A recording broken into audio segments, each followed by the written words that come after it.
Hello and welcome to the big show with myself, Pete Selby, alongside James Terrell, who's not dead. We have Tom and we have Jono Towers, and we are discussing on this international break the fact that Leicester only deal in great goals. We only score great goals. We've got a whole load of stuff to talk about with Leicester, about the fact that we only deal in great goals, the fact that we are right towards the top of the league after a 3-1 win at Swansea. We've got stuff to talk about off the field with Susan Whelan, with Milan Mandaric, with Hamza Chowdhury scoring another great goal, this time for Bangladesh, not for Leicester. And also maybe touch on the stadium expansion that's propped up as well over the last few days. Whatever the subject you want to talk about, you can do on the big show. That's why it is the big show. Now, make sure you do subscribe on our YouTube channel. You can subscribe to, for fuck's sake. We've been going for 12 years, and you can subscribe on Spotify and also on Apple. But if you want to watch us and never miss a show, make sure you join us on our YouTube channel. Click subscribe, and you need to be subscribed to enter our fantastic competition, which will be announced soon. Maybe something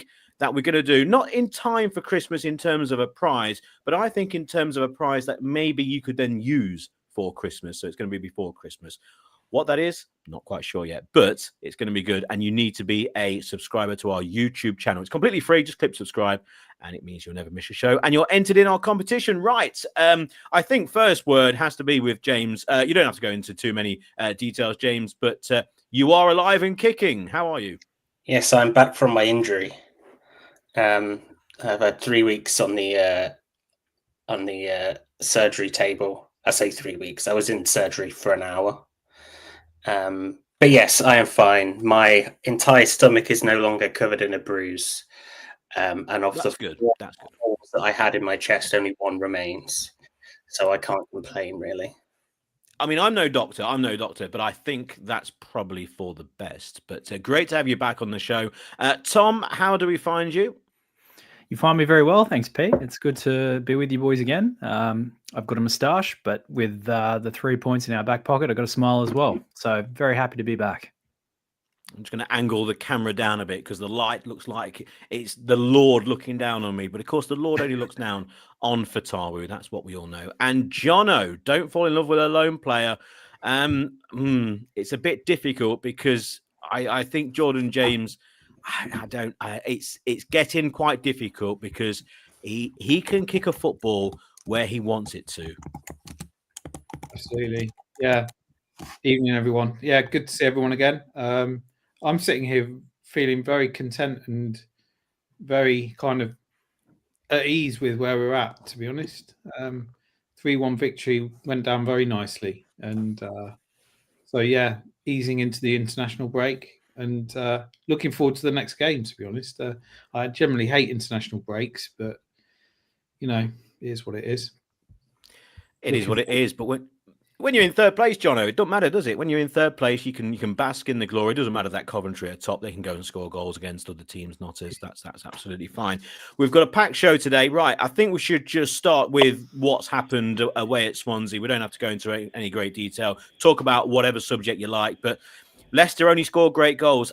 I don't recall a season like this in terms of the quality of goals. I really don't, and I go back quite a way now. It's getting quite silly, actually, how many the years go by. But how many goals that we've scored so far, and how many of them have been fantastic? We've scored 13 goals.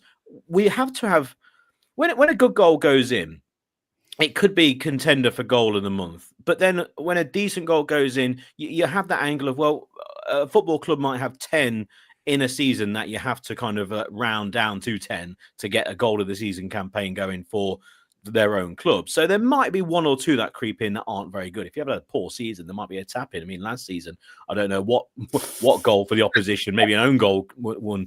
But anyway, but this season, I think we've had probably 5 genuine goal of the seasons already. And it's difficult to choose.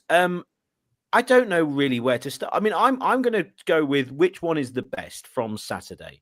And I think it's going to be Fatawu. First of all, James's goal is fantastic. You expect it from Fatawu, so James just goes maybe there.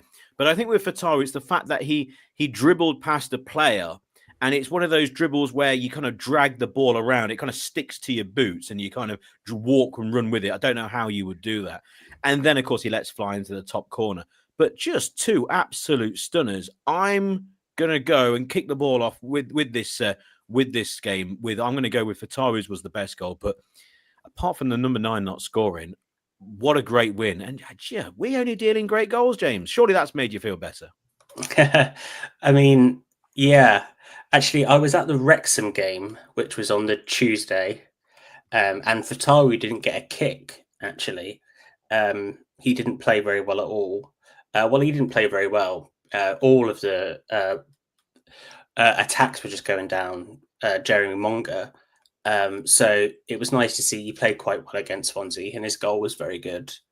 And yeah, I don't know how many goals Fataru has got so far. I think it's 3 or 4. I think all of them have been from just about outside the box. So, which probably means that our XG is very low. But yeah, it was probably our best. It was our best performance of the season on Saturday. We played very well in the first half against Wrexham, and very bad in the second. So we still have. The team aren't particularly very fluid at the minute, and there are some consistency issues. But I mean, I think it's getting to about exactly 2 months since Marty took over. He's not been there very long. For some reason, it feels like he's been there for longer, but he hasn't. But I mean, we're 9 games in. For the sake of argument, let's say we'll still be in the top 6 after next week. If you're in the top 6 after a quarter of the season, who would have taken that? Absolutely. And we obviously await what's going to happen in the courts, and that might rumble on for an awful long time, Tom. But it was a win needed after a number of very frustrating draws. I was really frustrated from my own deathbed with a real bout of man flu. It's a severe case. Do you know what I mean? I had to put some Vicks on at night. It got to that stage. I know we all feel the pain, but I was so frustrated with that second half performance. We just fell in a hole. It looked like we've been playing 9 games in 3 days, and we just completely collapsed after what was arguably, and I think it was John who said this on the preview. Rob saying it was the best probably first half performance of the season, and then we completely collapsed and could have lost it in the end. So it was a much needed win, but it's just some goals. Which one was your favourite? Oh, do you know what?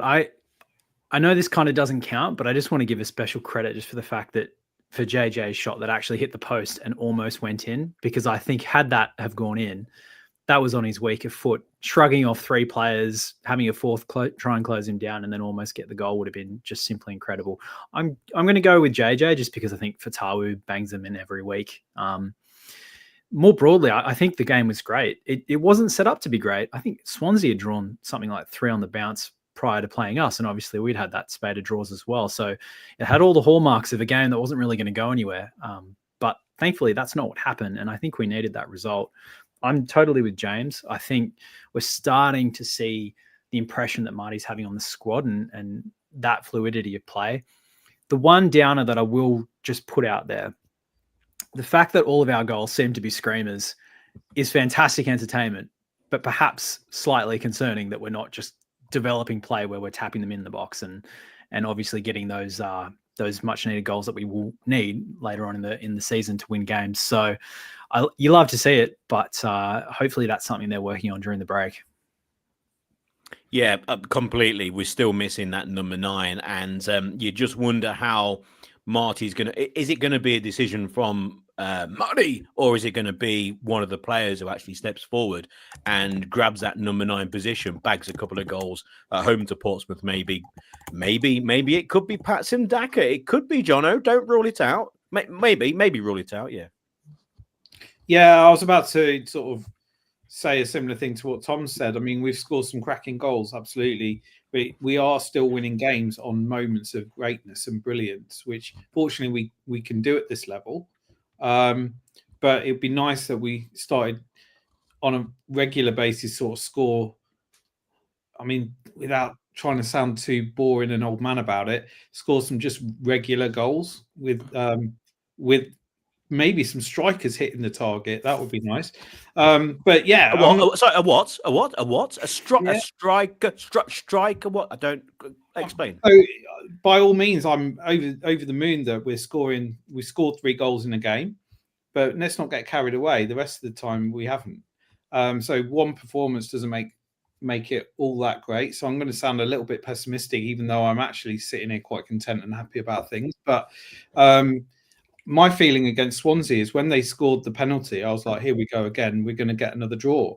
Or maybe we'll. And at one point, it looked like that they could have snatched a winner. And the fine margins in this game is amazing, because if we'd walked away from that game with a draw, I think we'd have all been sitting here moaning about things and whatnot. But now we snatched the 3-1 victory and probably deserved it in the end, to be fair.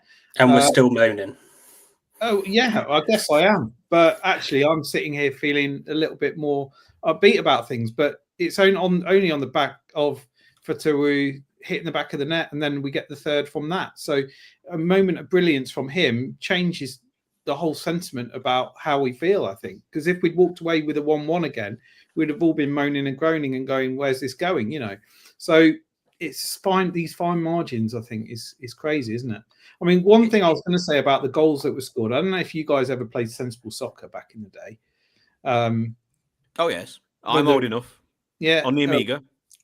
The 2 goals that were scored on Saturday were classic sensible soccer goals, from just outside the box, curling them into the top corner. Don't know if anyone's, partial to a game of sensible soccer, but that's how I used to play it all the time. Roberto Baggio curling them into the top corner. So it reminded me of those kind of goals from that game, really, fantastic efforts from just outside the box. Love to see it, but I can't see us having a whole season playing that way, scoring screamers week in, week out. So I think we've got to get to a point where we're developing a system and a game that actually gets us goals from proper, where I say proper, from regular players, i.e. let's get some strikers scoring goals. And yeah, so I don't know where I'm going with this. I'm rambling a little bit, but I'm happy. You are right. I'm generally happy with the fact that we've won and we're in third and everything else. However, I still think there's work to do. And I think that there's definitely an agreement there's work to do. I mean, I liked the cut of Marty's jib. He kind of says it how it is. He says it how we see it as fans. He was frustrated and when we were drawing, and then he didn't get carried away when we won as much as he said, I like the result. There's still work to do, So, yeah.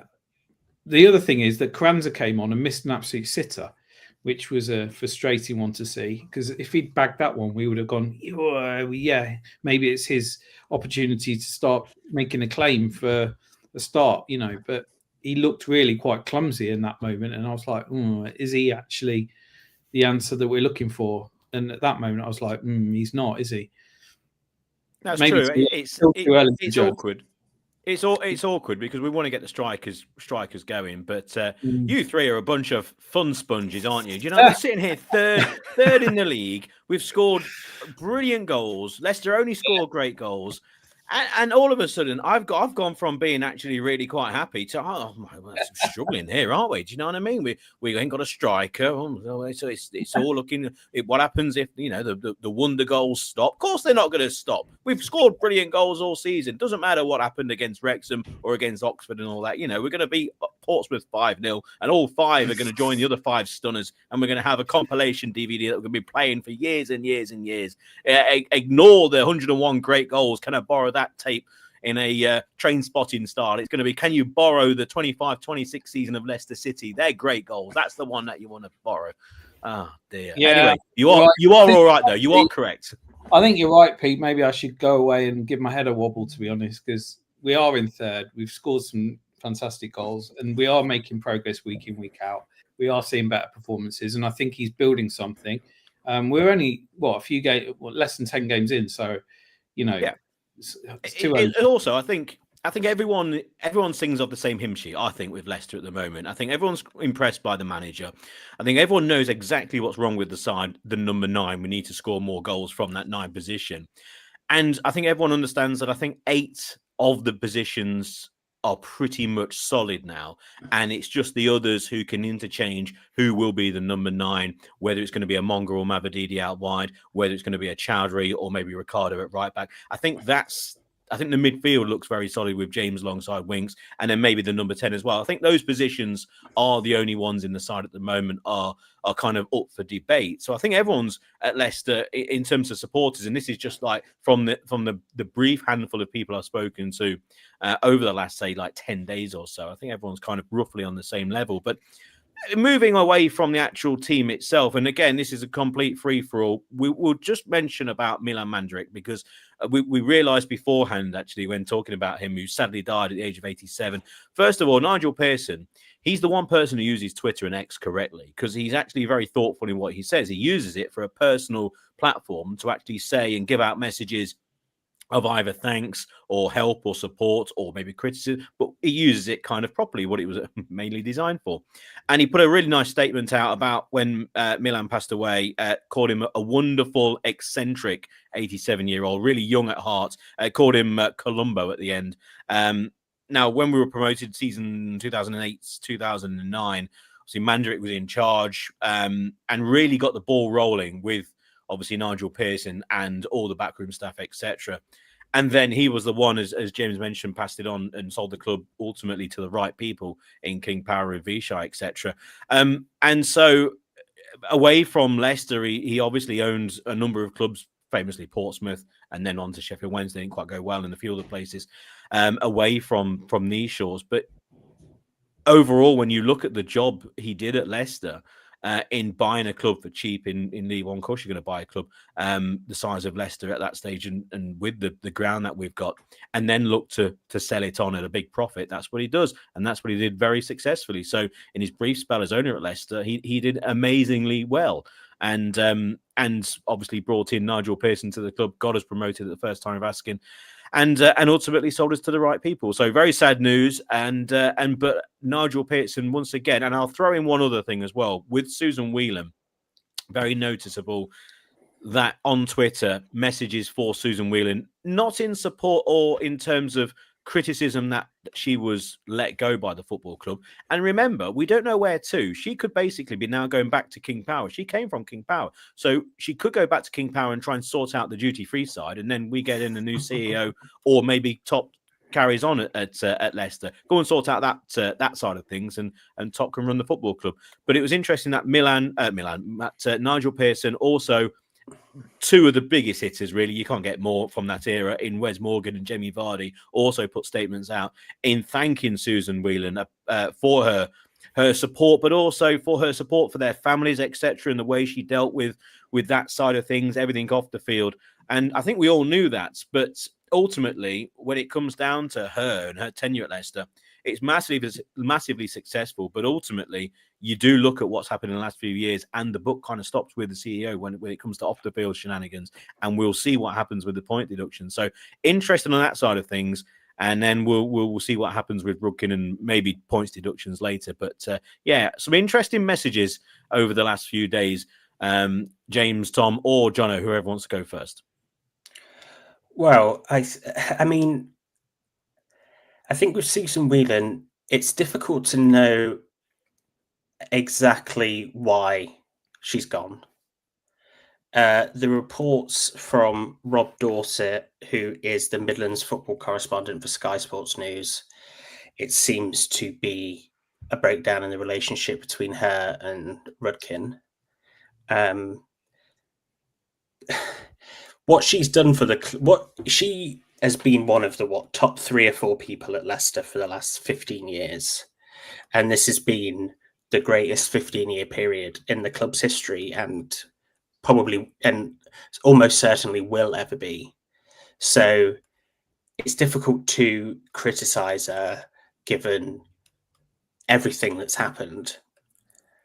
Ultimately, the fact that we've lost £215 million over the last 3 to 4 seasons,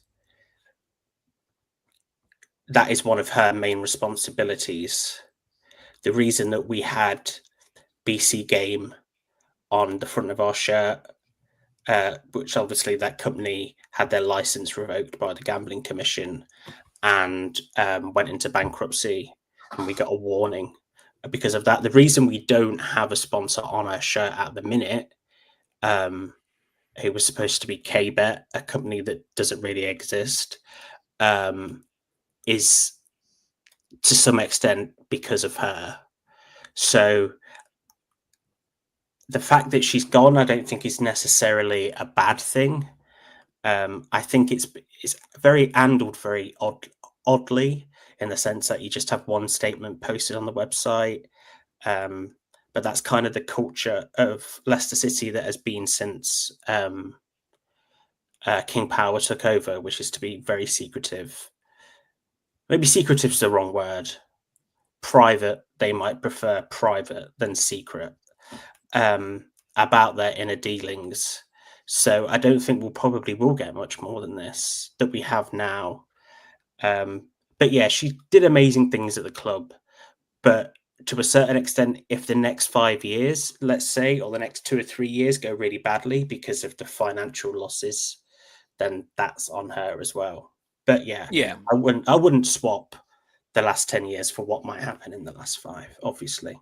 No, not at all. And I just wonder, Tom, that whether, and of course we do not know, it's pure speculation, but from sitting here right now, in my head, I'm looking at it going, she's gone now because of what's going to happen in the next couple of months in terms of the points deduction. It's going to be more than likely 9, probably 12 points.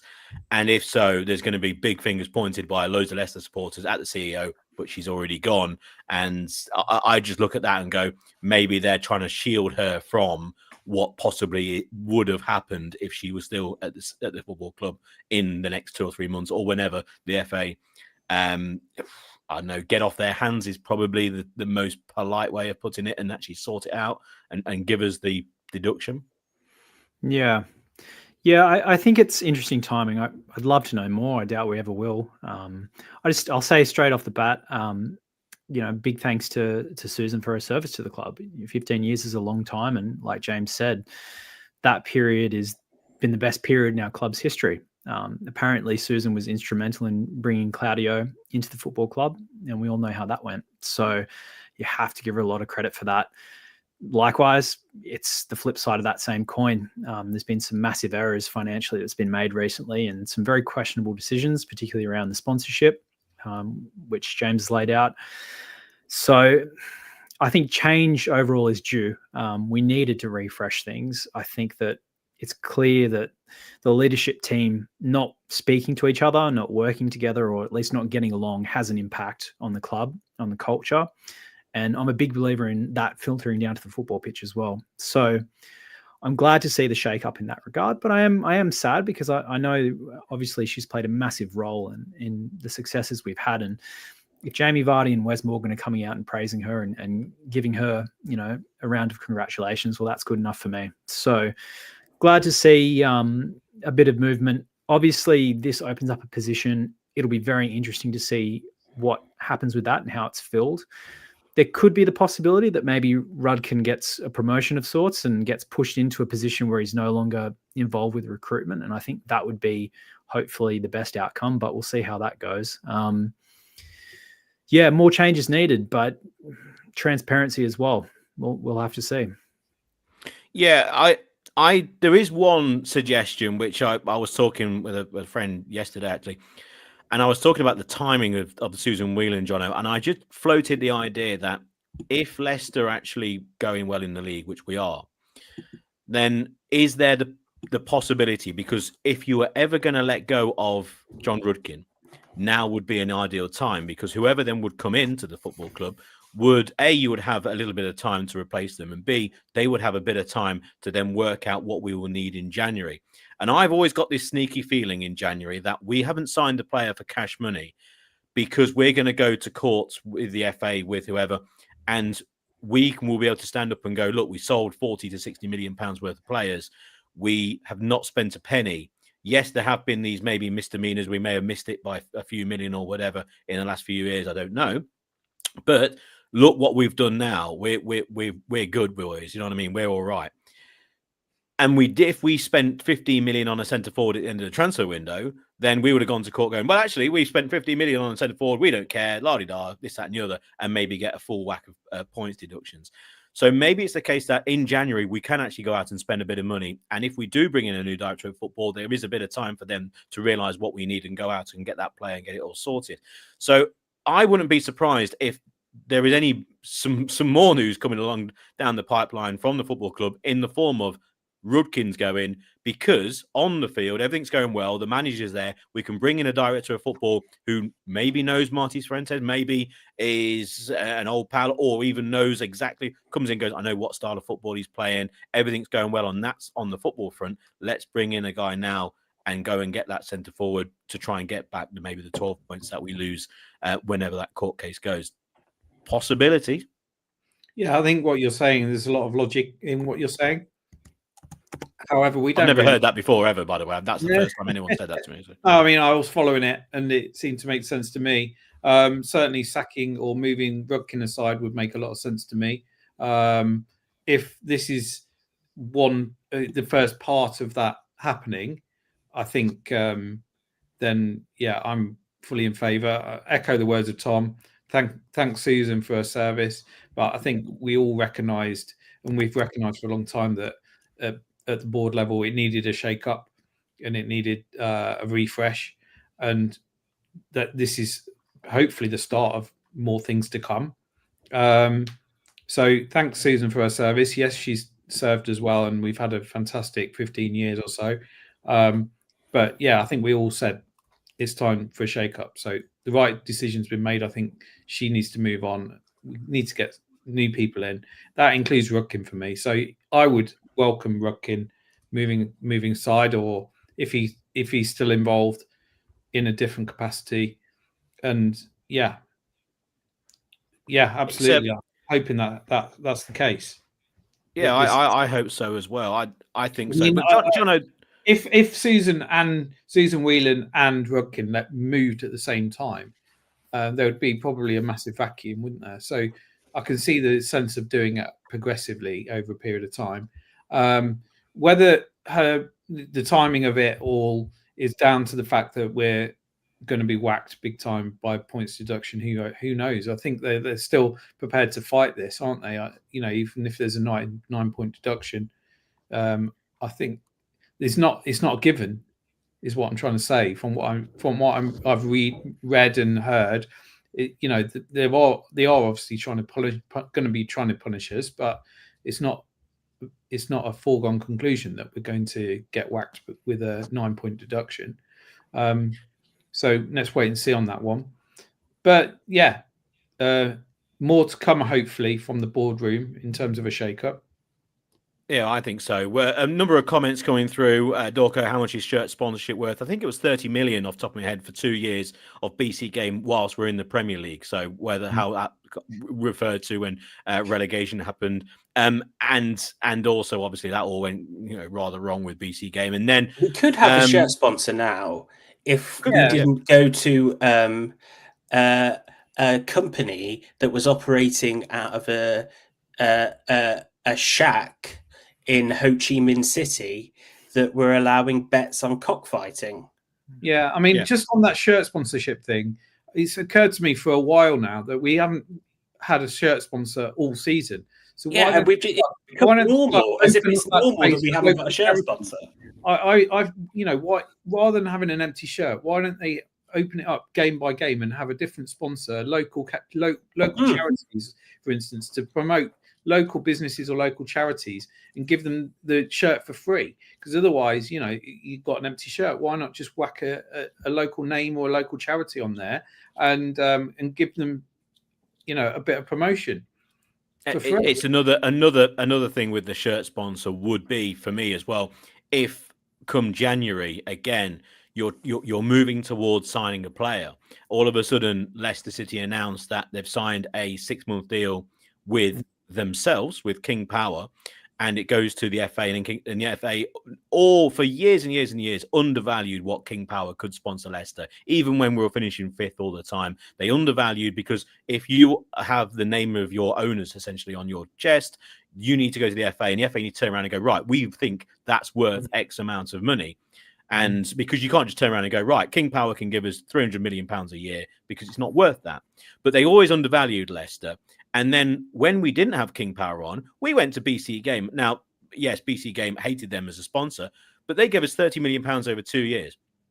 King Power, off the top of my head, I think it was valued about 7.3. Don't know why that value was in my head, but around about that. It was basically double what we could get elsewhere. It was half of what we could get elsewhere. So the FA kind of valued a Leicester shirt, which of course they would do. They'll let other clubs go and be sponsored for hundreds of millions of pounds by their owners. That would be fine.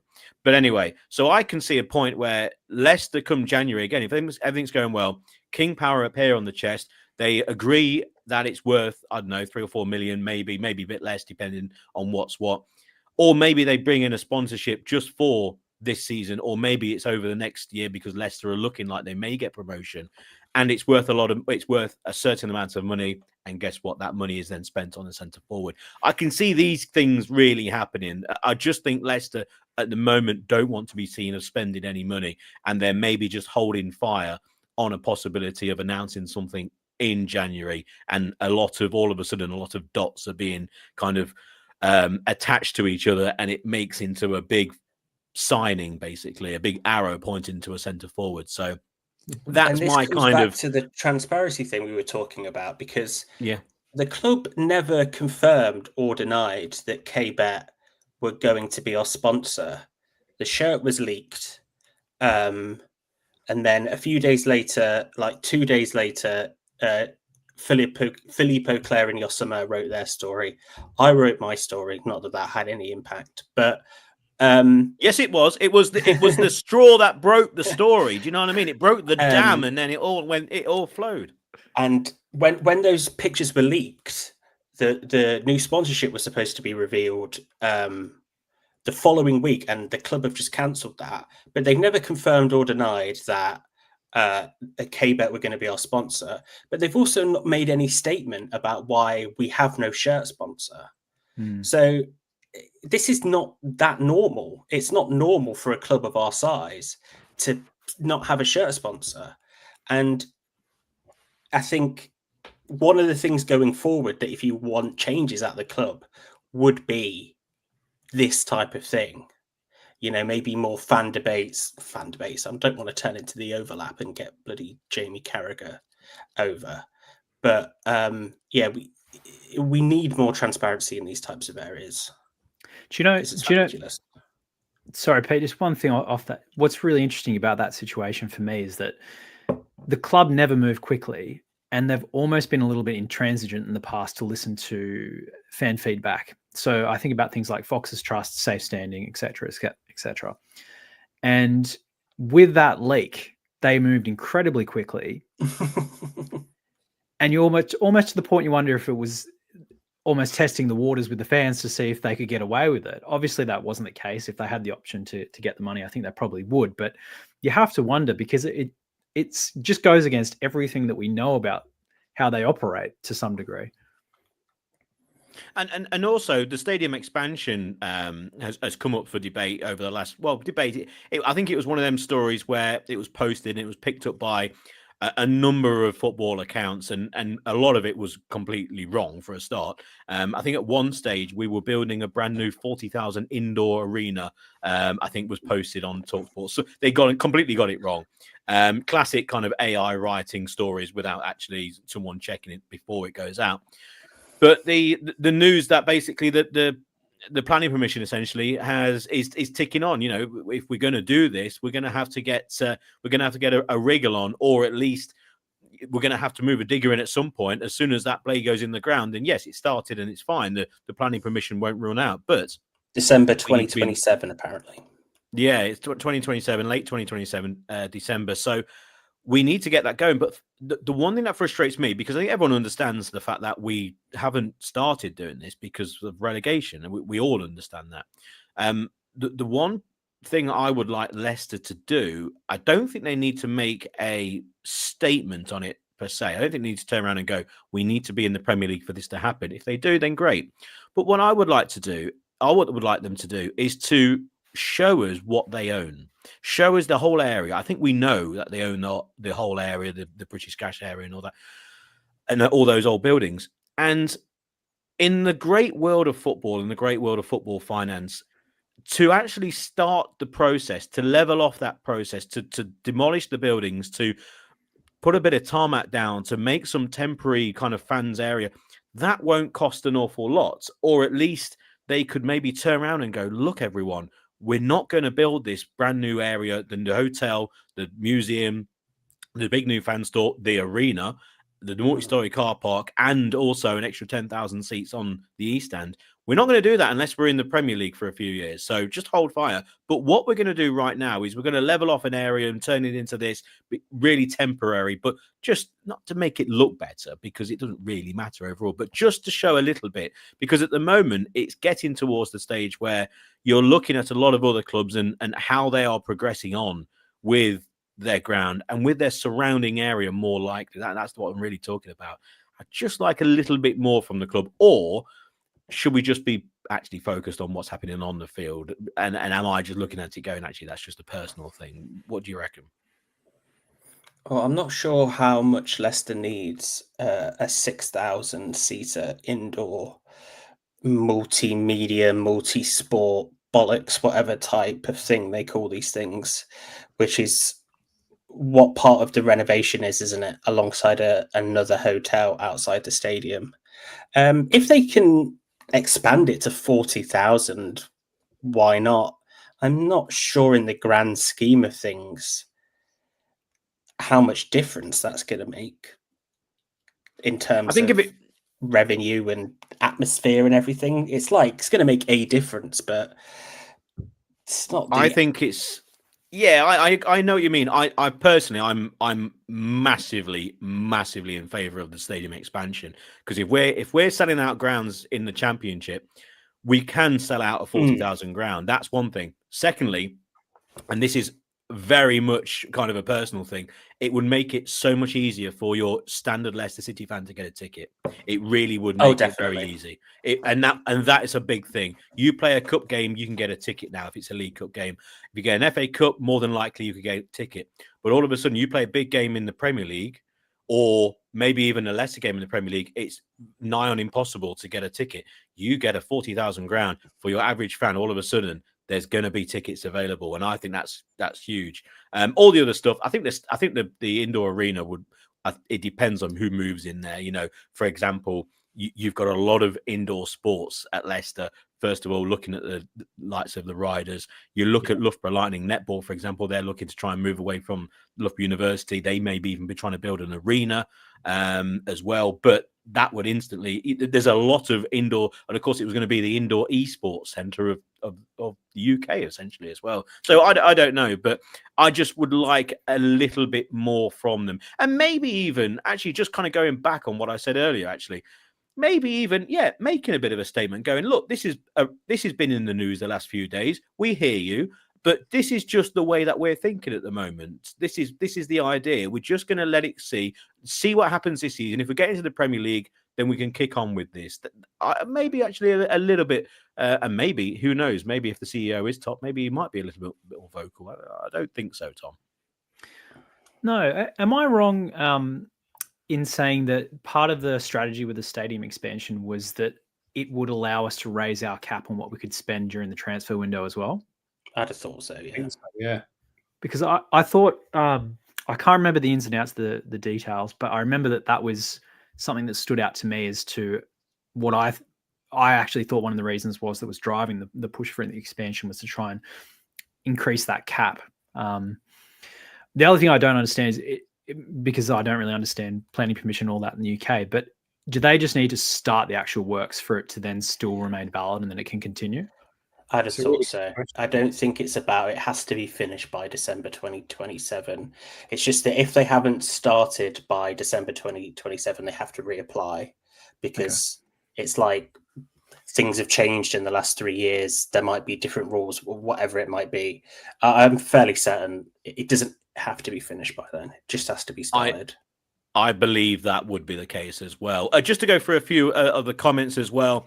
Oddfish saying that's Foxes on the Box saying, unfortunately, the King Powers have massive financial problems. Yeah, they do. So whether they could actually put a few million into the club, maybe not, even to fund a player if we have him on the shirt for 6 months or so. Very good. Yeah. Richard Houston, the club move at the pace that people at the top want them to. They don't give a shit about the fans, let's be honest. Dorco going, no point having a massive ground if fans can't afford the tickets, which is a very good point of view. I would also say, though, that if you have a lot of tickets available, maybe they can make them cheaper.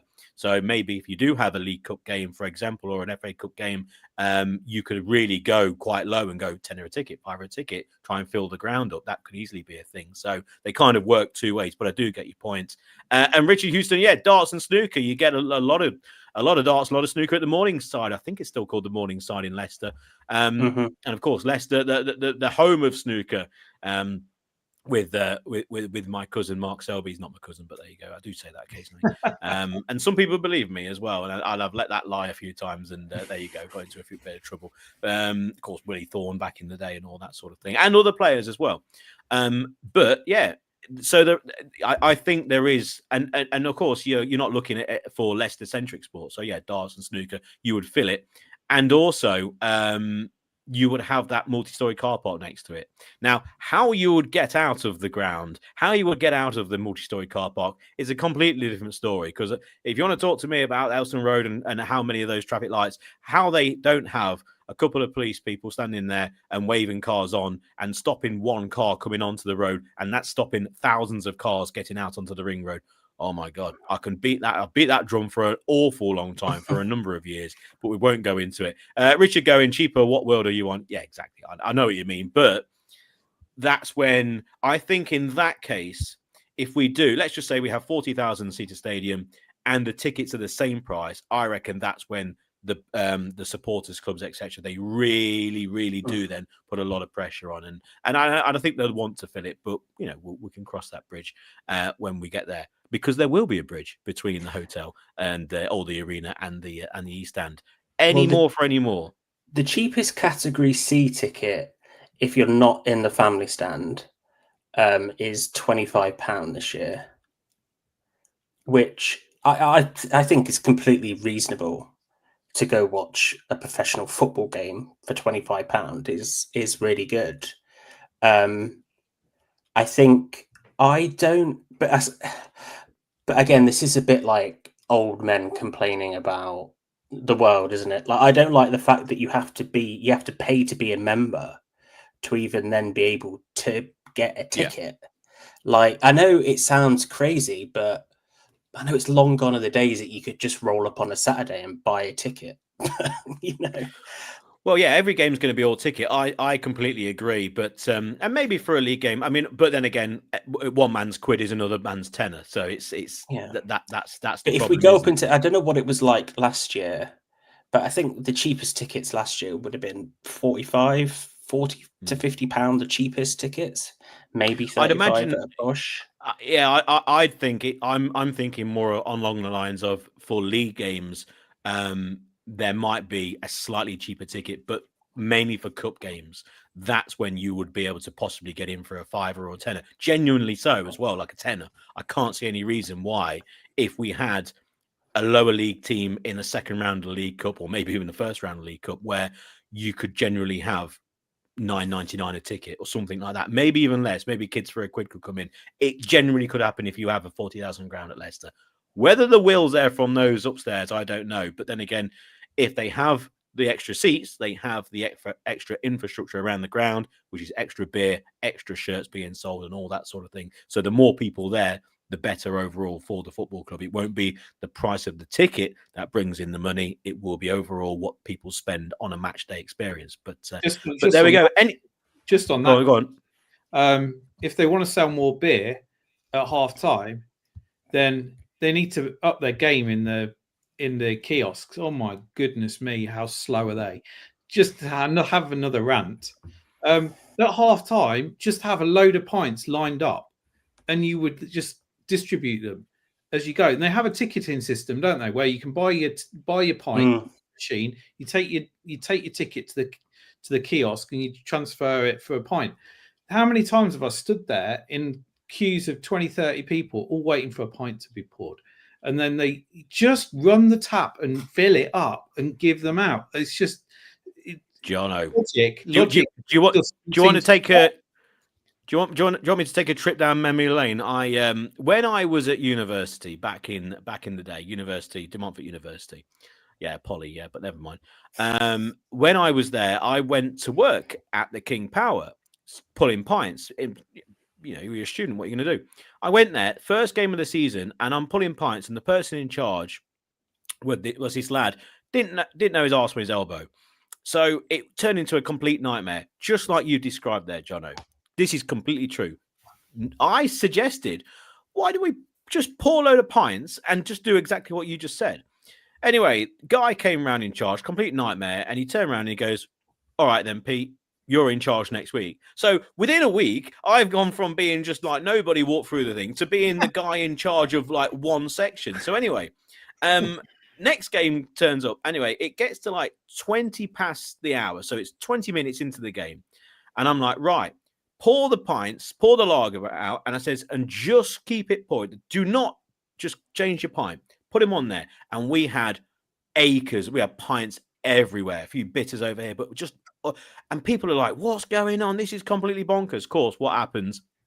The away team score about 35, 36 minutes. The away team score. Cue all these Leicester fans coming down. We sold loads. Anyway, this course carried on for a couple of games. This was the thing, and it slowly kind of spread round down the East End because I was just in the East End.